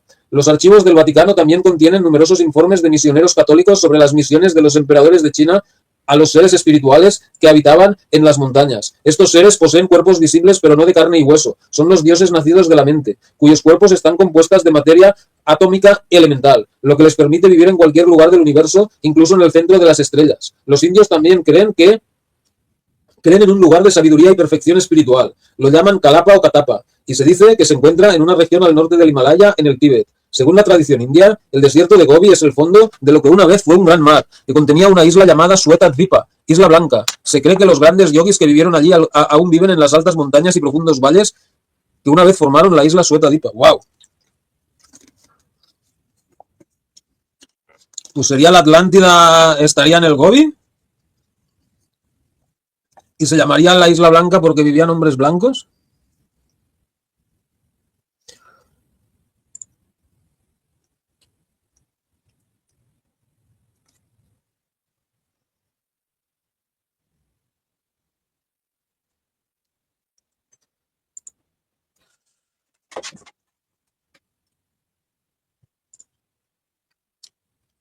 Los orientalistas han identificado esta isla con la isla de Shambhala de la literatura puránica, que se dice se encuentra en el centro de un lago de néctar. En el siglo XVII, dos misioneros jesuitas, Stephen Cazela y John Cabral, registraron la existencia de Chang Shambhala según la descripción que les hicieron los lamas de Shigatse, donde Cazela vivió durante 23 años hasta su muerte en 1650. Chang Shambhala significa Shambhala del norte, lo que diferencia la morada de los adeptos espirituales de la ciudad llamada Shambhala al norte de Benares, India. Las leyendas de un centro espiritual oculto, una zona sagrada cuyos habitantes guían secretamente la evolución de la vida en la Tierra, están muy extendidas en las antiguas culturas de Oriente. El concepto del centro espiritual oculto del mundo se encuentra en el hinduismo, el budismo, el taoísmo, el chamanismo y otras tradiciones antiguas. En la religión Bon del Tíbet, prebudista, Shambhala se llama Olmolungring y Dejong. En el budismo tibetano, la tradición shambhálica está consagrada en los textos de Kalachakra que se dice fueron enseñados por Buda al rey de Shambhala antes de ser devueltos a la India. Como era de esperar en un lugar tan maravilloso y legendario, se ha especulado mucho sobre el paradero exacto de Shambhala.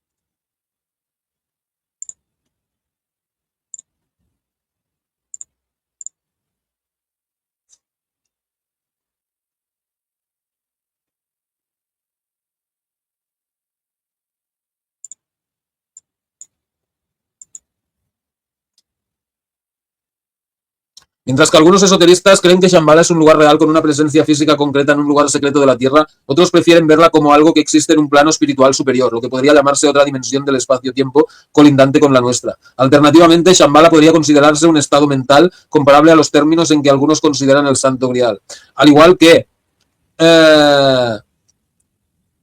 con el Grial, Shambhala puede ser un estado interior en el que podemos contener una visión de la espiritualidad superior inherente al universo, a diferencia del mundo material en el que normalmente existimos. Dicho esto, cabe señalar que existen ciertos casos registrados en los que occidentales han experimentado visiones de un lugar con un parecido sorprendente a la legendaria Shambhala. Nuestro conocimiento de la tradición shambhálica en Occidente proviene principalmente de eruditos orientalistas como Elena Blavatsky, René Guénon, Louis Jacques-Oliot, Saint-Yves d'Alveidre y Nicolas Roerich. La primera vez que tenemos algo escrito en un idioma europeo sobre Shambhala fue en 1833. Esto fue obra del gran erudito húngaro Xoma de Koros, autor del primer diccionario tibetano-inglés. Escribió un artículo sobre Kalachakra en el que menciona Shambhala. Este fue la primera vez que alguien en Europa escuchó algo sobre Shambhala. Durante las décadas siguientes encontramos algo más disponible. En la década de 1860, un alemán llamado Shalagin Tweit publicó un libro titulado Budismo en el Tíbet que también habla de Shambhala. Además, el Vishnu Purana también se tradujo al inglés. Al mismo tiempo, Madame Blavatsky viajó a la India. Las únicas fuentes de información que tenía sobre Shambhala eran las dos publicaciones anteriores. Ahora bien, en términos del desarrollo de estas ideas europeas sobre Shambhala, encontramos que hay dos corrientes principales que se desarrollan.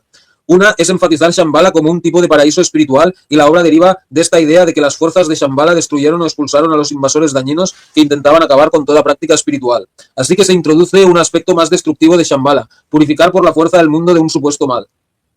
Blavatsky sin embargo, enfatizó el primer aspecto, el de Shambhala como una tierra espiritual, presentándolo en términos de geografía budista e hindú, con el monte Meru en el centro y los 4 continentes que lo rodean. El primero de estos continentes, Lemuria, se hundió y luego los habitantes se mudaron a otro de los continentes que Blavatsky identificó como la Atlántida. Sin embargo, quienes alcanzaron un desarrollo espiritual huyeron a Shambhala cuando la Atlántida fue devastada. Blavatsky afirmó que Shambhala era una isla sagrada en el desierto de Gobi. Posteriormente, Roerich, entre otros, afirmó que Shambhala era la fuente de sus enseñanzas, de Geheim Lehre, la doctrina secreta.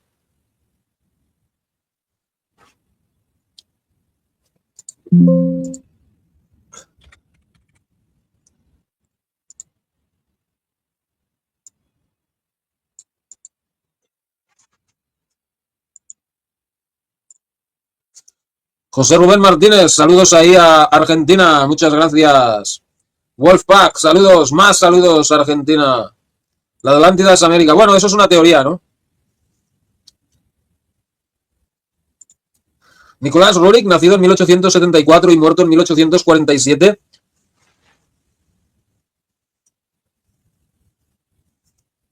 Poeta, artista, místico y humanista, y quizá el más famoso y respetado de los esoteristas que trajeron las noticias de este fabuloso reino a Occidente. Nacido en San Petersburgo, Rusia, en 1874, Nicolás Roerich provenía de una distinguida familia cuya capacidad para rastrear sus orígenes hasta los vikingos del siglo X inspiró su temprano interés por la arqueología.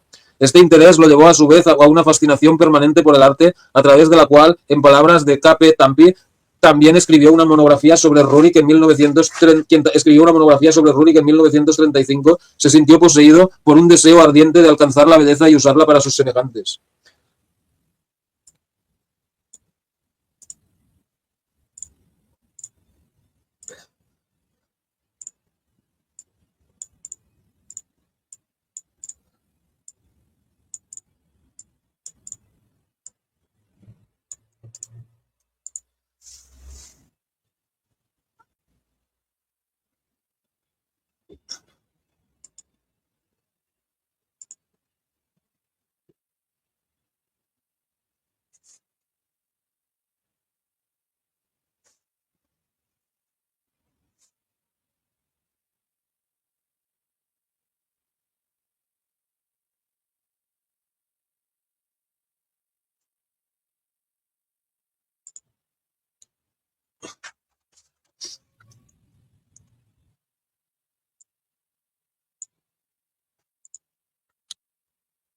Tras asistir a la Academia de Bellas Artes de San Petersburgo, Roerich viajó a París para continuar sus estudios. En 1906 ganó un premio por el diseño de una nueva iglesia y también fue galardonado con el cargo de director de la Academia para el fomento de las bellas artes en Rusia. Sin embargo, la Revolución Rusa estalló mientras estaba de visita en Estados Unidos y no pudo regresar a su patria. El profundo interés de Roerich por el misticismo budista lo llevó a proponer una expedición en 1923 que exploraría la India, Mongolia y el Tíbet. La expedición de Roerich, que de 1923 a 1926 atravesó el desierto de Gobi hasta las montañas de Altai. Fue durante esta expedición que el grupo de Roerich tuvo una experiencia de lo más inusual. Una de las muchas experiencias que parecen ofrecer conexiones extrañas y desconcertantes entre elementos aparentemente dispares de lo paranormal y que lo convierten en un campo de investigación humano tan complejo y fascinante. En el verano de 1926, Roerich había acampado con su hijo, el Dr. George Roerich, y varios guías mongoles en el valle de Sharagol, cerca de las montañas de Humboldt, entre Mongolia y el Tíbet. Roerich acababa de construir una estupa blanca o santuario dedicada a Shambhala. El santuario se consagró en agosto y la ceremonia fue presenciada por varios lamas invitados.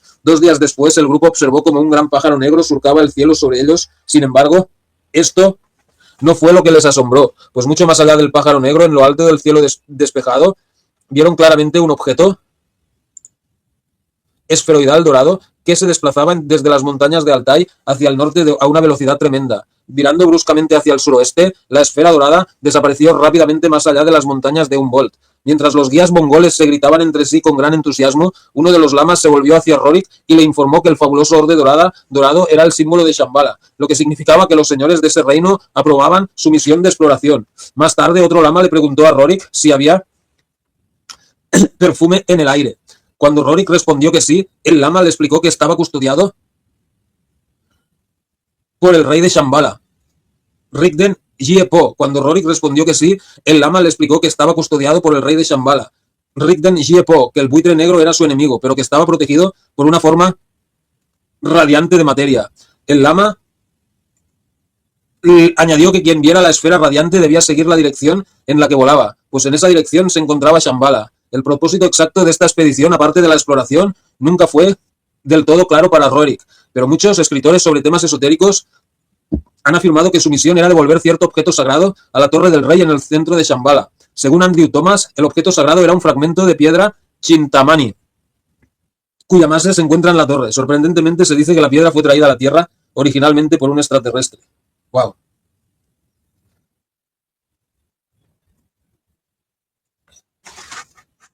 Pero esto es todo lo que hay del Briel, no hay nada de ovnis.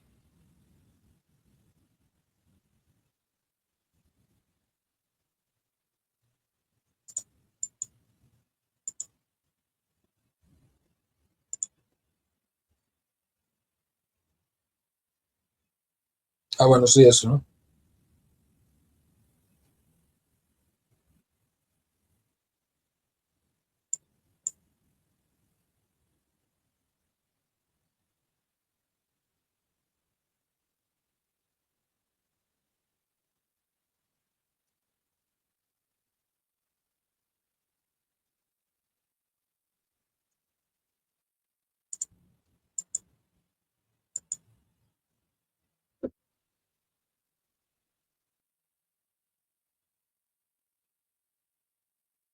Aunque bueno, de los ovnis y tal ya hablamos bastante, ¿no?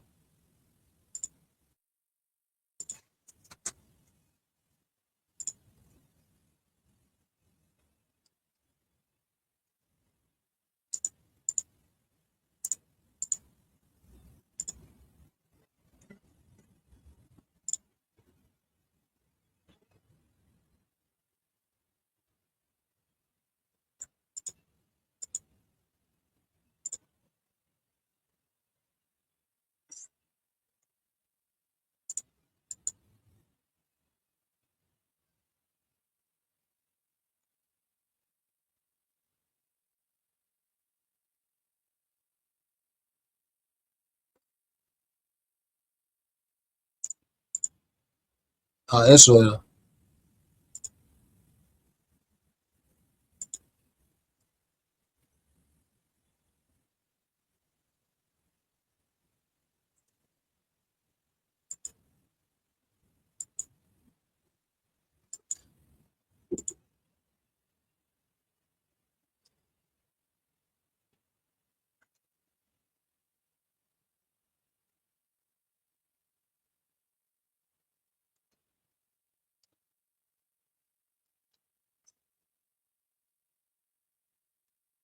Bueno, veremos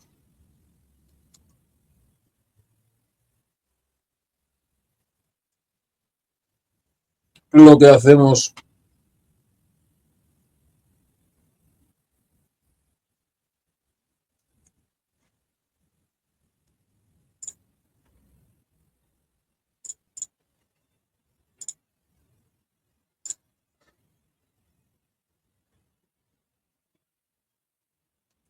mañana y tal. Bueno, perfecto. No sé cuánto rato le... Bueno, llevamos 3 horas ya. Por hoy lo vamos a dejar. Quizás mañana hablamos más de la sociedad Briel o quizás de otra cosa, no sé. Perfecto. Muchas gracias a toda la gente que ha estado. Wolfpack, José Rubén Martínez, Luisky, Flor de Loto, Antonio Fernández, Enzo Francesco, no sé si está aún. Bueno, todos, ¿no? Perfecto. Muchas gracias y buenas noches. Chao.